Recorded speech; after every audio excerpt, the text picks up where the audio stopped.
الحمد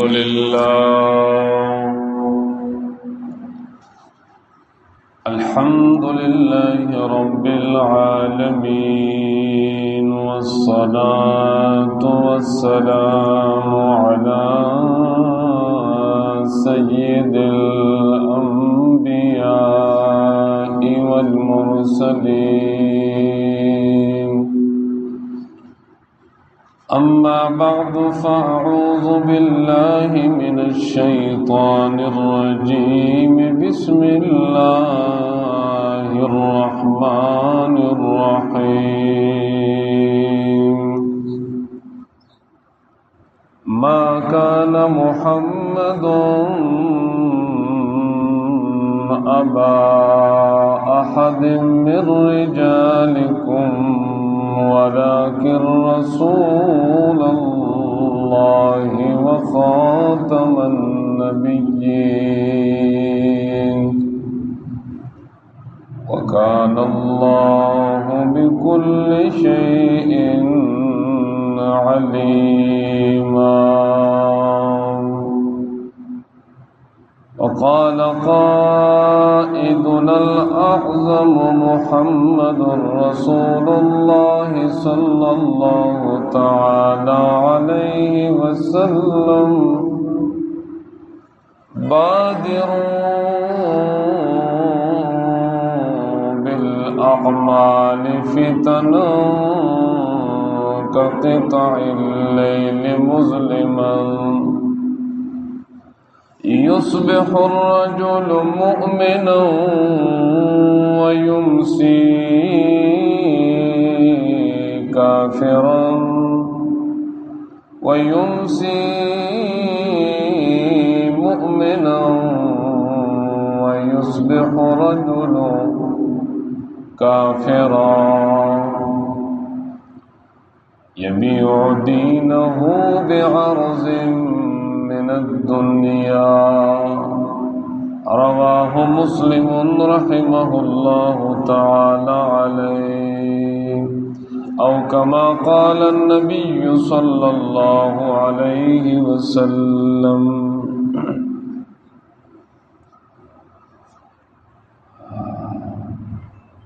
جامع مسجد الرحمن کے اندر اللہ کے فضل و کرم سے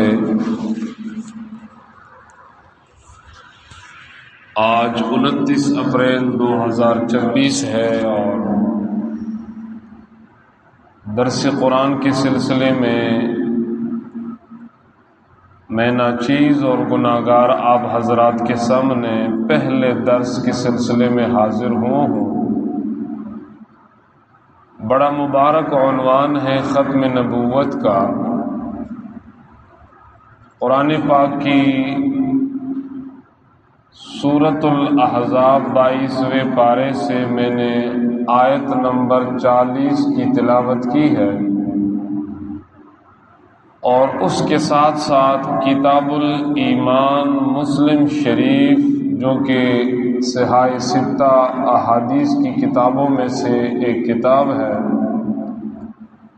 اس میں سے میں نے حضرت سیدنا ابو ہریرہ رضی اللہ تعالی عنہ سے مروی پیارے پیغمبر صلی اللہ علیہ وسلم کی ایک حدیث مبارک میں نے آپ حضرات کے سامنے تلاوت کی.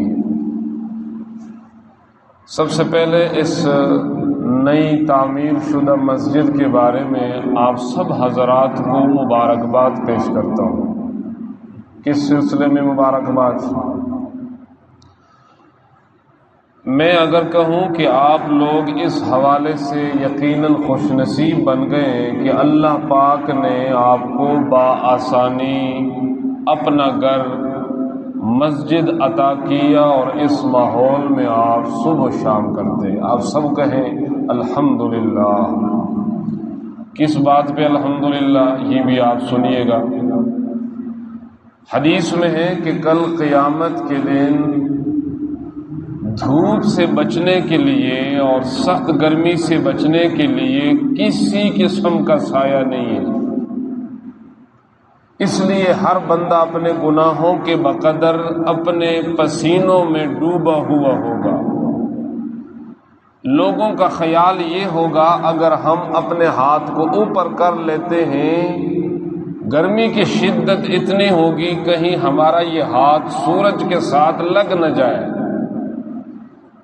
ایسے میں پیارے پیغمبر کا فرمان مبارک ہے، اپنے امتیوں کو ترغیب دیتے ہوئے کہ میرے امتیوں، میری امت میں سے 7 خوش نصیب بندے وہ ہیں جن کو اللہ اپنی رحمت کے خصوصی سائے میں جگہ عطا کر کے اس دھوپ اور گرمی سے نجات عطا فرمائے گا۔ یقیناً ہر بندے کے دل میں یہ خواہش پیدا ہوتی ہے۔ اللہ کے حبیب نے یہ جو 7 بندے ارشاد فرمائے ہیں، میں بھی ان میں سے ہو جاؤں۔ صحابہ کا تو بڑا شوق تھا اس معاملے میں۔ باقی 7 چیزیں اگرچہ موضوع میرا یہ نہیں، ان میں سے صرف ایک چیز کو میں بیان کرنے لگا ہوں۔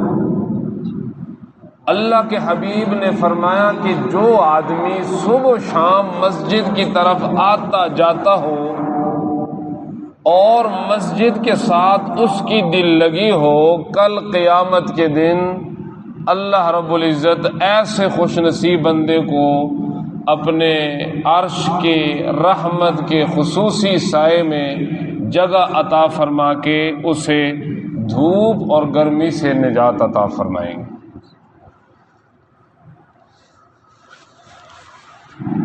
تو اس لحاظ سے یقیناً آپ خوش نصیب ہیں۔ آپ سے ایک مطالبہ ہے کہ یہ مسجد کسی کا ذاتی گھر نہیں، ایمان سے بتائیے مسجد کس کا گھر ہوتا ہے؟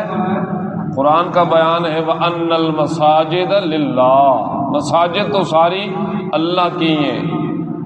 اس لیے کوشش فرما لیا کرے، ایک تو نماز با جماعت مسجد میں پڑھنے کو آپ لازمی قرار دیں، کیونکہ حدیث میں آیا ہے لا صلاۃ لجار المسجد الا فی المسجد او کما قال، قریب میں مسجد ہے اس کی اذان آپ تک پہنچتی ہے اور گھر میں آپ نماز پڑھتے ہیں، گھروں میں ایسی نماز پڑھنا سرے سے اللہ رسول فرماتے قبول ہی نہیں ہوتی۔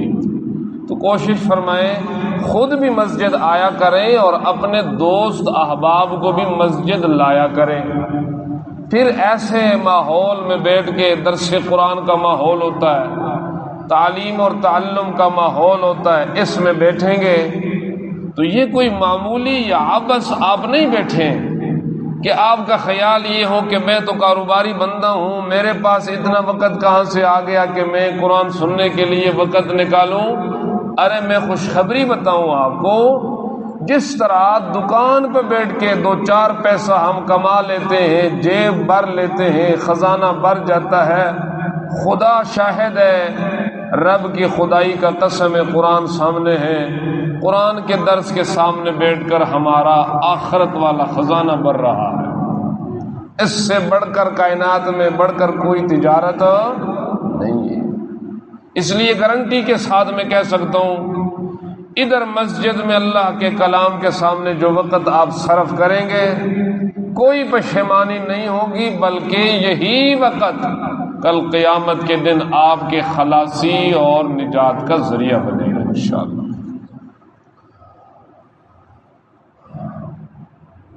آج کے اس مختصر درس قرآن کا موضوع ہے ہمارا ختم نبوت، اور اس سلسلے میں ہم کیا کچھ کریں اور کون سے تحفظات اور خدشات سے ہم نے بچنے کی کوشش کرنی ہے، اور یہ موضوع اہم کتنا ہے۔ علماء کا حق ہے کہ وہ جو فن جانتے ہیں، جو علم امانت قرآن و سنت کی ان کے سینوں میں، وہ اپنے عوام بھائیوں تک پہنچا دیں۔ لیکن عوام بھائی کیسے قرآن و سنت کو سمجھیں گے؟ کبھی یہ خیال نہ آئے کہ میں تو دکان پہ بیٹھ کے پیسہ بھی کماؤں گا اور دین بھی میرے کھاتے میں آ جائے گا۔ نہ میرا دوست، ایسے نہیں ہوتا۔ اس کے لیے محنت ہے، کوشش ہے، دل پہ ہاتھ رکھ کے کوئی دو چار پیسہ اگر آپ کا ضائع بھی ہوتا ہے تو یہ دین ہے، یہ کوئی معمولی چیز نہیں۔ آپ کہیں اللہ کے دین کے لیے یہ تھوڑا سا وقت کیا، میں اپنی پوری زندگی گزارنے کے لیے بھی تیار ہوں۔ پھر آپ دیکھیں کہ اللہ پاک زندگی کیسے گزارتے ہیں آپ کی۔ میرے دوستو، کوئی انسان ایسا ہے جو کہ بیمار ہے، کچھ بیماریاں تو ایسی ہوتی ہیں جو بالکل ظاہر ہوتی ہیں، جسم پہ پوڑا دانہ نکل آیا تو اس کا علاج کر کے کوئی دوائی لگا دی، مرہم لگا دیا، پٹی کر دیا، ایک دو دنوں میں جان خلاصی ہو جاتی ہے۔ کچھ ایسی بیماریاں بھی ہیں ہمارے اندرون کے اندر، ہمیں نہیں پتا ہوتا کہ بھئی یہ بیماری کس نہج پہ پہنچی ہوئی ہے، پھر اچانک ایسے ہوتا ہے کہ وہ بیماری بندے کو قابو کر کے ہلاکت کی طرف لے جاتا ہے، اور بالآخر کبھی دل والے عارضے میں مبتلا ہوتا ہے، اچانک اس کی موت واقع ہوتی ہے ہارٹ کی وجہ سے، کبھی گردے فیل ہو جاتے ہیں، کبھی جو ہے کالا یرقان ہوتا ہے، کبھی بلڈ پریشر اتنا ہائی ہوتا ہے جس کی وجہ سے رگ پڑ جائیں، کبھی شوگر کی بیماری بندے کو گھیر لیتا ہے۔ اللہ پاک ہم سب کی حفاظت فرمائے۔ بیماریوں کا پتہ نہیں ہوتا۔ جب بندہ جاتا ہے ڈاکٹر کے پاس، طبیب کے پاس جاتا ہے، وہ کہتا ہے آپ کا تو یہ شوگر ہے، آپ تو دل کے مریض ہیں، آپ تو کالے یرقان میں مبتلا ہیں۔ کیا خیال ہے؟ پہلے بندے کو نہیں پتا ہوتا، بعد میں پتا چل جائے تو کیا اس بیماری کے ساتھ کھیلتا ہے کوئی کہ کہیں کہ خیر ہے یار، اللہ غفور و رحیم ذات ہے، کھاتے بھی رہو، پیتے بھی رہو اور زندگی گزارتے رہو، اس میں کیا ہے؟ زندگی موت اور اللہ کے ہاتھ میں ہے۔ آج تک آپ نے کسی عقل مند کو سنا ہے کہ اس کو ڈاکٹر نے کہا ہو کہ آپ کے کینسر ہے یا خدا نہ خواستہ کوئی شوگر ہے اور وہ اپنا علاج نہ کرتا ہو؟ کوئی ایسا عقل مند تو نہیں۔ یقیناً بیماریوں کا علاج کرنا سنت بھی ہے، اور عقل بھی یہ چیز تسلیم کرتی ہے کہ بیماریوں کا علاج ہونا چاہیے۔ جس طرح کی جسمانی بیماریاں ہیں اور اس کے لیے ہسپتال بنے ہوئے ہیں، ڈاکٹر بیٹھتے ہیں، وہ خاص ڈگری کے حاصل کرنے کے لیے کچھ 14 15 16 سال وقت لگاتا ہے، مہارت حاصل کرتا ہے، ایکسپیرینس حاصل کرتا ہے، پھر اس کے بعد وہ مریضوں کا علاج کرتا ہے۔ ایسے ہی ہمارے جسم کے ساتھ ساتھ روح کی بھی کچھ بیماریاں ہیں جن کے علاج کے لیے مساجد، مدارس، علماء حق ہے کہ وہ لوگوں کی امراض کا علاج بھی کرتے ہیں، اور علاج کے لیے بنیادی جو ہمارے پاس نصاب ہے وہ رب کا قرآن ہے۔ اسی وجہ سے قرآن کھول کے میں نے قرآن پاک کی سورہ احزاب سے آیت تلاوت کی ہے۔ آج ایک بیماری کے حوالے سے کچھ عرض کرنے لگا ہوں، اللہ کرے پہلے مجھے سمجھ آ جائے، عمل کی مجھے بھی توفیق ملے، پھر ہر سننے والے کو اس حوالے سے توفیق ملے، سمجھنے کی بھی توفیق ملے اور عمل کی بھی توفیق ملے۔ شروع کرنے لگا ہوں اللہ کے رسول کی ایک فرمان مبارک سے۔ کیا فرماتے ہیں اللہ کے رسول؟ آپ بھی سنیے گا۔ حضرت سیدنا ابو ہریرہ فرماتے ہیں، میں نے اپنے حبیب محمد الرسول اللہ کو سنا صلی اللہ تعالی علیہ وسلم، یصبح الرجل مؤمنا ویمسی کافرا۔ ایک زمانہ میری امت پہ وہ بھی آنے لگا ہے کہ صبح کو ایک بندہ مسلمان ہے، وہ اسلام کے دائرے میں ہوتا ہے، کلمہ بھی پڑھتا ہے، سمجھتا ہے کہ میں مسلمان ہوں۔ یہ کسی مولوی کا فلسفہ نہیں، سرور دو عالم کا فرمان ہے، وَيُمْسِي كَافِرًا۔ صبح کو ایک بندہ مسلمان ہے، کلمہ گو مسلمان ہے، وَيُمْسِي كَافِرًا، لیکن یہی بندہ شام کو کافر ہوا ہوتا ہے لیکن پتہ نہیں چلتا اسے۔ اس لیے جس طرح کے جسمانی بیماریوں کا نہیں پتہ ہوتا بندے کو، جب تک کسی ڈاکٹر کے پاس نہیں جاتا بندہ، اس وقت کسی بندے کو، مریض کو اپنی بیماری کا نہیں پتہ ہوتا۔ وہاں پر خاص آلات کے ذریعے بندے کو پتہ ہوتا ہے کہ بھئی یہ فلاں بیماری میرے اندر ہے۔ قرآن پاک کی سورہ یوسف کی آخری رکوع سے میں پڑھنے لگا ہوں، رب فرماتا ہے وَمَا يُؤْمِنُ أَكْثَرُهُم بِاللَّهِ إِلَّا وَهُم مُشْرِكُونَ۔ یہ میں رب کا قرآن سنانے لگا ہوں، کوئی ذاتی تجربات نہیں بیان کرنے لگا ہوں۔ میں کون ہوتا ہوں اپنے ذاتی تجربات و خیالات بیان کروں؟ میرے سینے میں تو رب کا قرآن اللہ کی طرف سے مجھے امانت کے طور پر ملی ہے۔ زبان میرا استعمال ہوتا ہے لیکن کلام میں اللہ کا سنانے لگا ہوں۔ رب العالمین نے فرمایا وَمَا يُؤْمِنُ أَكْثَرُهُم بِاللَّهِ، کتنے زیادہ لوگ، اللہ فرماتا ہے کہ زبان پہ تو ان کا یہ نعرہ ہے کہ ہم بڑے مومن ہیں، ہم بڑے مسلمان ہیں، خیال بھی یہ ہے کہ ہم مومن ہیں، کلمہ گو بھی ہیں، کلمہ بھی پڑھا ہے، لیکن قرآن کہتا ہے الا وہم مشرکون، باوجود اس دعوے کے کہ وہ کہتا ہے کہ میں مومن ہوں، میں مسلمان ہوں، رب فرماتا ہے زبانی دعووں کے ساتھ ساتھ یہ بندہ اللہ کے کاغذوں میں بڑا مشرک ہوتا ہے۔ یہ میں کوئی اپنا مسئلہ یا فتویٰ نہیں بیان کر رہا ہوں۔ لوگ سمجھتے ہیں مولوی اپنے فلسفے لوگوں کو سمجھاتا ہے، میں نے صرف رب کے کلام کا ترجمہ کیا ہے جو عربی میں نے اپنے زبان میں کر دیا ہے۔ سرور دو عالم کا فرمان، ایک زمانہ ایسا بھی آئے گا صبح کو ایک بندہ مسلمان ہوتا ہے لیکن شام کو یہی بندہ کافر ہوتا ہے۔ یا فرمایا کہ او یمسی مؤمنا، شام کو ایک بندہ مؤمن ہوتا ہے لیکن ویصبح کافرا، لیکن صبح کو بندہ کافر بن جاتا ہے۔ اے اللہ کے رسول، کس وجہ سے بندہ مسلمان بننے سے کافر بن جاتا ہے؟ اللہ اکبر کبیرہ۔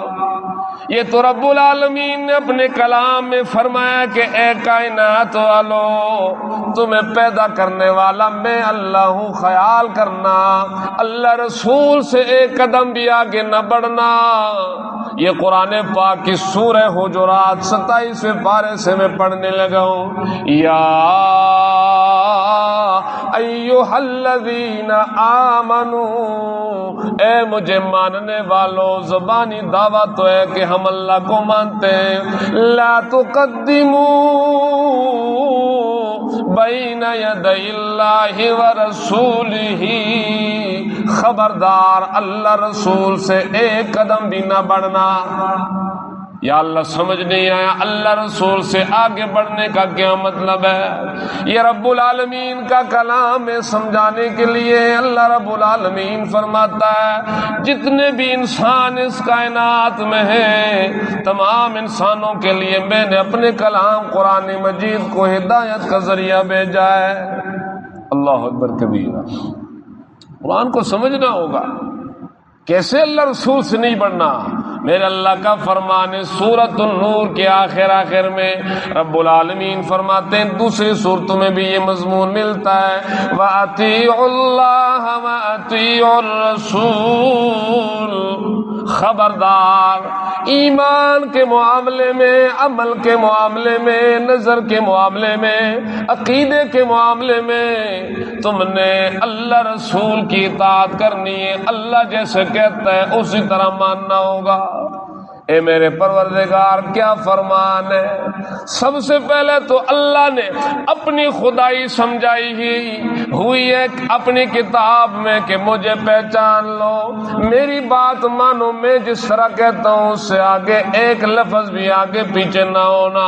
اور پھر اپنے پیغمبر کا بتا دیا کہ پیغمبر وہ میرا حکم جس طریقے پہ بتاتا ہے، وہ نماز پڑھتا ہے تو اس طرح نماز پڑھنا ہوگا، وہ کوئی عقیدہ رکھتا ہے تو عقیدہ بھی اسی طریقے پہ کرنا ہوگا، وہ وضو بناتا ہے، غسل ادا کرتا ہے، تیمم ادا کرتا ہے، وہ اللہ کے راستے میں لڑتا ہے، وہ روزہ رکھتا ہے، عمرہ کرتا ہے، وہ طواف کرتا ہے، وہ اپنے گھر میں بیویوں کا حقوق ادا کرتا ہے، اللہ کے حقوق ادا کرتے ہیں۔ اللہ اکبر کبیرہ۔ رب العالمین نے فرمایا اے کائنات کے مومنوں، تمہیں یہ پہلے ماننا ہوگا کہ اللہ کی بھی ماننی ہے، رسول اللہ کی بھی ماننی ہوگی صلی اللہ علیہ وسلم۔ یا اللہ مسئلہ تو سمجھ آ گیا کہ ہم نے کلمہ پڑھا ہے۔ کلمہ کیا پڑھا ہے؟ لا الہ الا اللہ۔ اے اللہ یہ اقرار کرتے ہیں زبان سے، دل سے بھی ہم نے یہ مانا ہوا ہے کہ الہ نہیں، کوئی بھی نہیں، کوئی الہ نہیں، کوئی حاجت روا نہیں، کوئی مشکل کشا نہیں، کوئی جو ہے غیب دان نہیں، سجدے کا لائق نہیں، الا اللہ، عبادت کے لائق ہے۔ الہ اگر حقیقی معنوں میں ہے، مسجود برحق اگر ہے، مشکل کشا جو ہے، حاجت روا جو ہے، صرف اور صرف اکیلا کون ہے؟ یہ تو ہمارے عقیدے میں یہ مسئلہ لکھا ہوا ہے، ہمارے دلوں کے اندر یہ نظریات ہے، یہ کنسپٹ ہمارے دماغ میں ہے، ہم تو اللہ کو مانتے ہیں۔ اللہ اکبر کبیرہ۔ میرے اللہ نے فرمایا کائنات والو تمہیں جتنا کچھ بھی اللہ کی طرف سے بیان ہوتا ہے میں نے اپنے حبیب کو بھی پابند بنایا تھا۔ اے میرے سونے پیغمبر خیال کرنا میں تمہیں پابند بنا رہا ہوں، کس بات کا پابند بناتا ہے؟ وَاعْبُدْ رَبَّكَ حَتَّى يَأْتِيَكَ الْيَقِينُ۔ جب تک موت نے نہیں آنا اس وقت تک میرے پیغمبر تم نے کس کی بندگی کرنی ہے؟ اللہ کی۔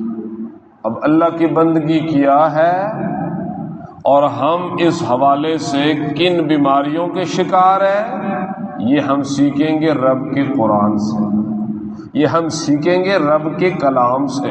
کوئی مسئلہ چھوڑا نہیں قرآن نے۔ قرآن ہدایت والی کتاب ہے، قرآن روشنی والی کتاب ہے۔ جتنے بھی اندھیرے آئیں ان تمام اندھیروں کے اندر یہ روشن چراغ ہے۔ ان اندھیروں میں سے ایک اندھیرا یہ بھی ہے کہ لوگ رب کے حکم کو ختم نبوت والے مسئلے کے اندر دوغلی پالیسی رکھتے ہیں۔ ایمان سے بتائے آخری پیغمبر کون سی ہستی ہے؟ محمد الرسول اللہ، سب کہیں صلی اللہ علیہ وسلم۔ پیارے پیغمبر کو اللہ نے شان دیا ہے کہ اللہ نے آخری پیغمبر محمد الرسول اللہ کو خاتم الانبیاء بنایا ہے، نبی بنائے، امام الانبیاء بنائے، وہ اللہ کے سچے رسول ہیں، اس پر بھی ایمان لانا ہے۔ اور اس کے ساتھ ساتھ ایک اور بات بھی ایمان لانا فرض ہے، فرض۔ جس طرح پیارے پیغمبر اللہ کے سچے رسول ہے اور اس پر عقیدہ رکھنا فرض ہے، اسی طرح اس بات پہ بھی عقیدہ رکھنا فرض ہے کہ پیارے پیغمبر آخری پیغمبر ہے، اس کے بعد کسی پیغمبر نے نہیں آنا۔ اللہ اکبر کبیرہ۔ اگلا مسئلہ سننے کا ہے، جس طرح کوئی بندہ رسول اللہ کا انکار کرے تو وہ کیا ہوتا ہے؟ بولے کافر ہوتا ہے۔ کیا ہوتا ہے؟ کوئی بندہ اللہ کو تو مانتا ہے لیکن رسول اللہ کو نہیں مانتا، کیا ہوتا ہے؟ کافر ہوتا ہے۔ اس کی کفر میں کوئی شک ہے؟ کوئی شک نہیں، کوئی شک نہیں۔ حتیٰ کہ قرآن نے تو کہا ہے میرے پیغمبر آپ زبان سے لوگوں کو یہ بتا دیں، قل ان کنتم تحبون اللہ، اگر تمہیں اللہ سے سچی محبت ہے نا اور اللہ کو تم مانتے ہو سچی محبت ہے، اس محبت کو پرکھنے کے لیے میں کسوٹی بھیج رہا ہوں، میرے پیغمبر کائنات والوں کو بتا دے اللہ کی محبت میرے اتباع کے بغیر کبھی نہیں حاصل ہو سکتی، تمہیں میری اتباع پہ چلنا ہوگا تب اللہ کی محبت تمہیں نصیب ہوگی۔ فاتبعونی۔ جس طرح یہ عقیدہ ہے کہ رسول اللہ کا کوئی بندہ انکار کرے تو کیا ہوتا ہے؟ سچا کافر ہوتا ہے، ایسے ہی جو آدمی رسول اللہ کے ختم نبوت سے انکار کرتا ہے اور کہتا ہے کہ میرے رسول کے بعد اور پیغمبر بھی آ سکتے ہیں امت کی خاطر، تو یہ بندہ بھی سچا اور پکا کیا ہے؟ شابہ سے کیا ہے؟ پکا کافر ہے۔ امام الانبیاء والمرسلین نے فرمایا تھا کہ تمام پیغمبروں سے مجھ محمد الرسول اللہ کو اللہ نے 6 خصوصیات سے نوازا ہے۔ سب سے پہلی خصوصیت یہ ہے کہ مجھے جوامع الکلم دیا گیا ہے، میرا روب جو ہے لوگوں پر جمایا گیا ہے، اللہ اکبر کبیرہ، میرے لیے عام زمین کو بھی مسجد بنایا گیا ہے، میرے لیے غنیمتوں کو بھی حلال کر دیا گیا ہے۔ اور پیارے پیغمبر نے فرمایا ایک خصوصیت جو اللہ نے مجھے دی ہے وہ یہ، تمام پیغمبروں کے آخر میں مجھ محمد الرسول اللہ کو اللہ نے آخری پیغمبر بھیجا ہے۔ سبحان اللہ، میرے پیغمبر کے شان کو پہنچنے والا کوئی بھی نہیں کائنات میں۔ اللہ اکبر کبیرہ، پیارے پیغمبر یتیم ہے، میرے اللہ نے فرمایا وَوَجَدَكَ ضَالًّا فَهَدَىٰ وَوَجَدَكَ عَائِلًا فَأَغْنَىٰ۔ اے میرے پیغمبر، آپ کو اللہ نے یتیم پایا تھا، وَوَجَدَكَ يَتِيمًا، سورہ زوا کے اندر ہے، اللہ فرماتے ہیں الم یجدک یتیما فآویٰ، یتیم سے در یتیم اللہ نے بنا دیا، اللہ نے بنایا۔ پیغمبر کا وہ شان ہے کہ اس کے شان تک پہنچنے والا کائنات میں کوئی نہیں۔ ایک حدیث سنانے لگا ہوں اور پھر آخر میں اختتامی کلمات پیش کرتا ہوں۔ پیغمبر پاک کہ ختم نبوت کے بارے میں قرآن پاک کی 100 آیات ہیں، بولے کتنی؟ 100 آیات ایسی ہیں جس میں یہ مسئلہ بیان ہوا ہے کہ محمد الرسول اللہ کے بعد کسی پیغمبر نے نہیں آنا صلی اللہ علیہ وسلم۔ حضرت عیسیٰ آئیں گے لیکن وہ ایسے پیغمبر ہوں گے کہ وہ نبی پیارے پیغمبر کی شریعت بھی زندگی گزاریں گے، جدید کوئی پیغمبر نے نہیں آنا۔ 100 آیات ہے قرآن پاک میں، کبھی صراحتاً اس میں یہ مسئلہ ذکر ہے اور کبھی ضمناً ذکر ہے، اور 200 روایات ایسی ہیں احادیث میں سے جس میں یہ مسئلہ بیان ہوا ہے کہ پیارے پیغمبر محمد رسول اللہ آخری پیغمبر ہے۔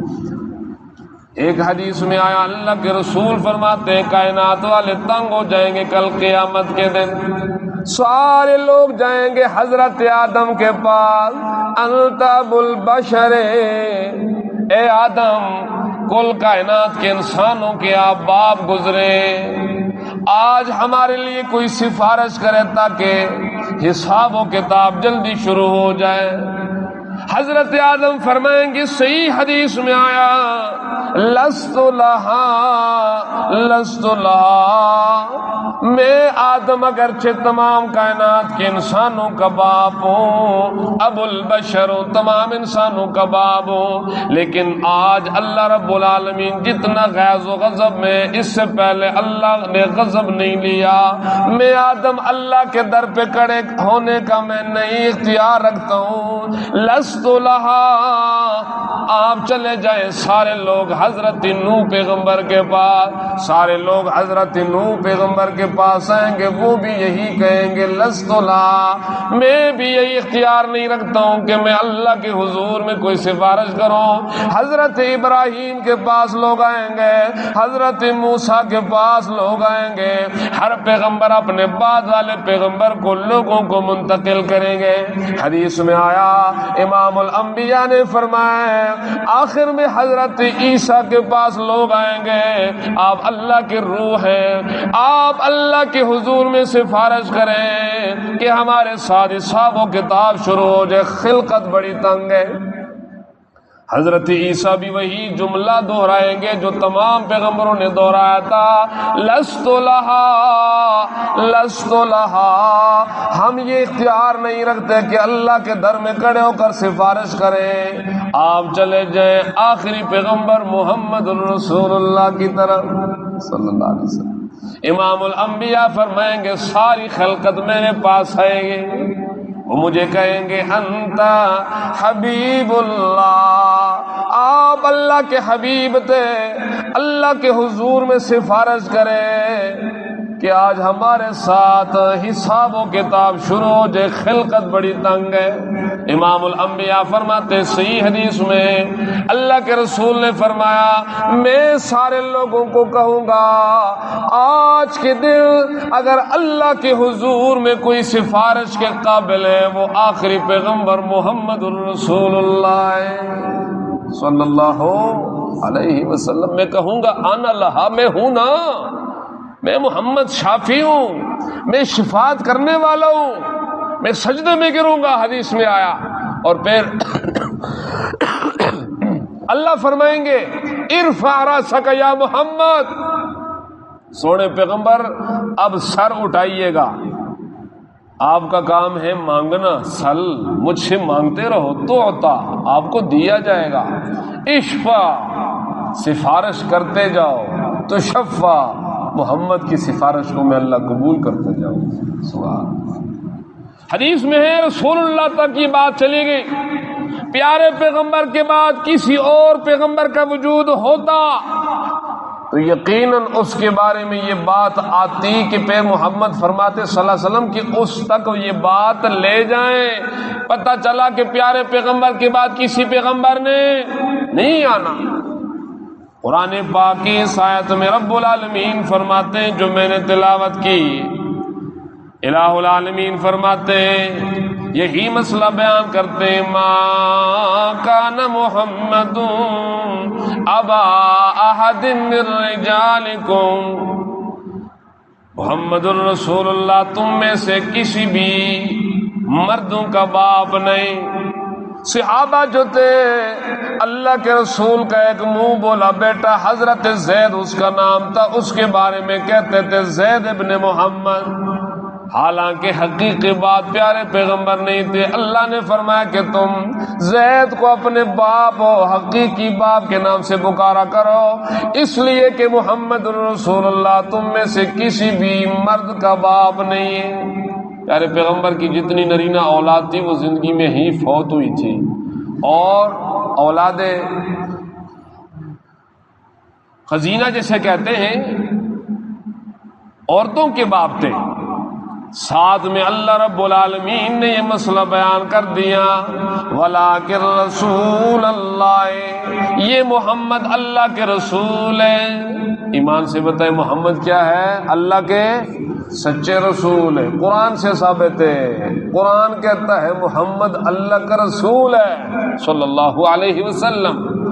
نبی کا نام سنو تو ایک مرتبہ مجلس میں صلی اللہ علیہ وسلم کہنا واجب ہے، بار بار سنتے ہو تو پھر بار بار صلی اللہ علیہ وسلم کہنا مستحب ہے مفتابی قول کے مطابق۔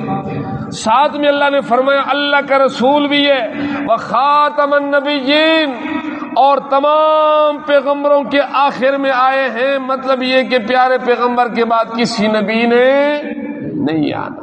ایک آخری حدیث سنانے لگا ہوں، اللہ کے رسول فرماتے ہیں میری مثال اور انبیاء کی مثال ایسی ہے جیسا کہ ایک عمارت بنانے والا بندہ پوری عمارت بنا دے اور پھر اس عمارت کے اندر ایک اینٹ کی جگہ چھوڑ دے، پھر وہ اینٹ میں محمد ہوں صلی اللہ علیہ وسلم سمجھانے کے لیے ایک طریقہ بیان کیا کہ وہ میں محمد ہوں جس کے ذریعے اس عمارت کو پورا کیا گیا ہے، یعنی نبوت کا یہ سلسلہ اول آدم سے لے کر آخر تک چلتا رہا، جس کی آخری اینٹ محمد الرسول اللہ۔ کہنے کا مطلب ہے کہ رسول کے بعد کسی پیغمبر نے نہیں آنا۔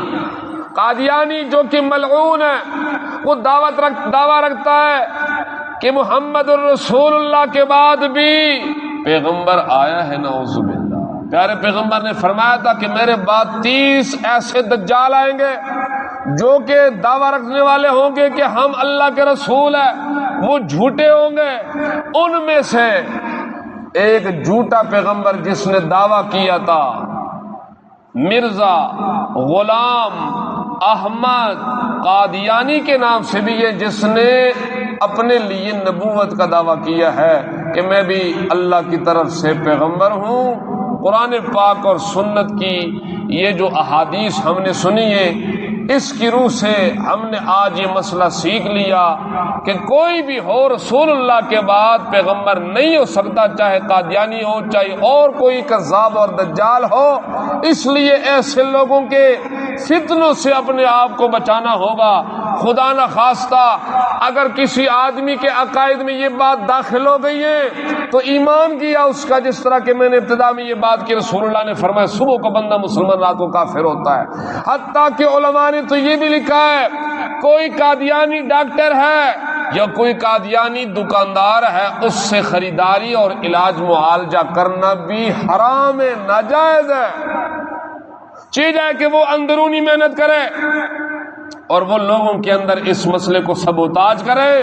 اس لیے قرآن و سنت کے ساتھ جڑنا ہوگا، رب کے کلام کو سننا ہوگا، تاکہ تمام تر عقائد ضروریہ سے ہمیں خبر ہو۔ اللہ تبارک و تعالی مجھ سمیت تمام سننے والوں کو ان تمام قرآن و سنت کی باتوں پر عمل کی توفیق عنایت فرمائے۔ وآخر دعوانا ان الحمد للہ رب العالمین۔ الحمد للہ رب العالمین والصلاة والسلام علی سید الانبیاء والمرسلین۔ اللهم اغفر لنا ذنوبنا وإسرافنا في أمرنا، ثبت أقدامنا وانصرنا على القوم الكافرين، اللهم قنا عذابك، اللهم اهدنا صلی اللہ تعالی علی خیر خلقہ محمد وآلہ وأصحابہ اجمعین برحمتک یا ارحم الراحمین۔